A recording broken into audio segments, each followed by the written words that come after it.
যে সংঘাত এতদিন সীমান্ত ঘাঁটি আর সশস্ত্র গোষ্ঠীগুলোর মধ্যে সীমাবদ্ধ ছিল, এবার তার আঘাত সরাসরি এসে পড়ল লেবাননের সামরিক নেতৃত্বের ওপর। দক্ষিণ লেবাননের খারদালিনাবাতিয়ে সড়কে ইসরায়েলি হামলায় সেনাবাহিনীর উচ্চপদস্থ একাধিক কর্মকর্তা নিহতের পর পুরো এলাকায় ছড়িয়ে পড়ে উত্তেজনা। বৈরুত থেকে শুরু করে তেল আবিব পর্যন্ত দুপক্ষই একে অন্যকে দায়ী করছে। প্রতিটি নতুন বিস্ফোরণে যুদ্ধবিরতির ধূসর রেখা যেন বাতাসে মিলিয়ে যাচ্ছে।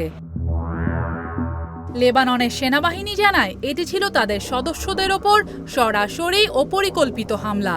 এ ঘটনায় নিহত হন লেবাননের সেনাবাহিনীর ব্রিগেডিয়ার জেনারেল ওয়াসাম সাবরা, তার সঙ্গে প্রাণ হারান ক্যাপ্টেন এলি খুরি এবং সেনা সদস্য হুসেইন গোজাল।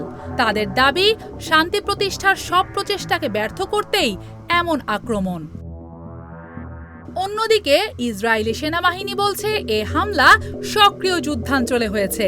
তাদের ভাষ্য, ওই এলাকায় চলাচলে সমন্বয় প্রয়োজন ছিল। ঘটনার তদন্ত চলছে বলেও জানানো হয়েছে।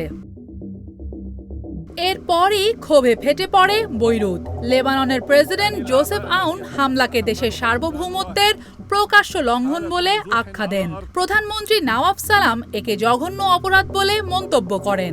নিহত সেনা কর্মকর্তাদের পরিবার এবং পুরো সেনাবাহিনীর প্রতি গভীর সমবেদনাও জানান তিনি। শুধু লেবানন নয়, প্রতিক্রিয়া এসেছে পুরো অঞ্চল জুড়ে। ইরান, সৌদি আরব, জর্ডান এবং কাতার সবাই এই হামলার নিন্দা জানিয়েছে। হিজবুল্লাহও তীব্র প্রতিক্রিয়া দেখিয়েছে। সংগঠনটি বলছে এটি শুধু সেনাবাহিনীর ওপর হামলা নয়, বরং পুরো লেবাননের বিরুদ্ধে আগ্রাসন। এদিকে দক্ষিণ লেবাননের বিভিন্ন এলাকায় একই দিনে আরও কয়েকটি ইসরায়েলি হামলার খবর পাওয়া গেছে। বিভিন্ন স্থানে নিহত হয়েছেন আরও কয়েকজন।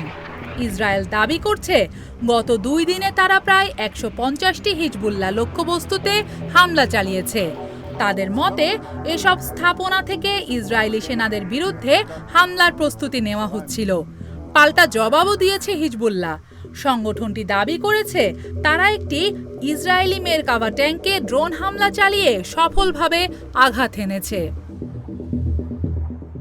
পরিস্থিতি আরও জটিল করে তুলেছে সাম্প্রতিক যুদ্ধবিরতি চুক্তি। কয়েকদিন আগেই মধ্যস্থতার মাধ্যমে নতুন করে একটি শর্ত সাপেক্ষ যুদ্ধবিরতির ঘোষণা আসে, কিন্তু বাস্তবে সীমান্তে গোলাবর্ষণ ও হামলা থামেনি। বিশ্লেষকদের মতে একজন ব্রিগেডিয়ার জেনারেলের মৃত্যু শুধু সামরিক ক্ষতি নয়, এটি একটি শক্ত রাজনৈতিক বার্তা। এমন বার্তা যা পুরো অঞ্চলের নিরাপত্তা পরিস্থিতিকে বদলে দিতে পারে। যুদ্ধবিরতির ঘোষণার পরও সীমান্তের ওপারে অস্ত্র প্রস্তুত। আকাশে এখনও টহলরত ড্রোন। আর মধ্যপ্রাচ্যের উত্তপ্ত মঞ্চে পরবর্তী বিস্ফোরণের অপেক্ষা যেন কেবল সময়ের ব্যাপার। এ পরিস্থিতিতে সবার চোখ এখন একটি উত্তরই খুঁজছে। এই হামলা কি শুধু আরেকটি সামরিক অভিযান, নাকি বড় সংঘাতের পূর্ব সংকেত?